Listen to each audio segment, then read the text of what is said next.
Hello everyone, তো চলে এসেছি আরেকটা মিনি ব্লগস নিয়ে। তো দেখতে পাচ্ছ এখানে মা লাগাচ্ছে কালার। তো সাজুগুজো কিসের জন্য হচ্ছে গাইস আমি বলছি। তো আমরা যাচ্ছি ঘুরতে 21 তারিখে, তো তার জন্য এত সাজাগোজা হচ্ছে, এত স্কিন কেয়ার হচ্ছে। তো এখানে আমি একটা বানিয়েছি ফেস মাস্ক, যেটা আমি লাগাচ্ছি এখন। আর এটা আমি ঘরে প্রায়ই লাগাই বানিয়ে।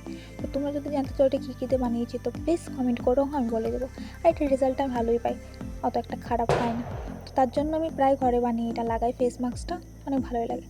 আর এটা লাগানোর পর আমি এখানে মিনিটটা রাখবো, তারপর ধরে নেবো। এটার রেজাল্ট আমি সত্যি গাইস অনেক ভালো পেয়েছি, খারাপ পাইনি।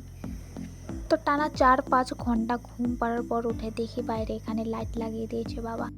আর এখানে দেখো ম্যাডামকে ডাকার সাথে সাথে এখানে পিছন খুলে রয়েছে, জানি না কেন। এত টাইম ঘুম পাড়ার পরও আমার ঘুমানিসাটা পাচ্ছিল না গাইস। তো তারপরে খেয়ে নিই একটু গরম গরম চা। তো তারপর মা চলে গেছে বাজারে। তো বাজার থেকে আসার টাইমে নিয়ে এসেছিলো গরম গরম মোমো গাইস। তো মোমো কার কার ফেভারিট প্লিজ কমেন্টে জানাবে, আমার তো সেই ফেভারিট গাইস। তো এখানে মেরে দিলাম মোমো আমি 2-3টা। তো মোমো খাওয়ার পর এখানে লাগা নিয়েছিলাম আমি অল্প মেহেন্দি। তো আজকের ব্লগটা এইটুকু, যদি ভালো লাগে লাইক কমেন্ট শেয়ার প্লিজ করে দিও। দেখার জন্য কোনো ব্লগে, বাই।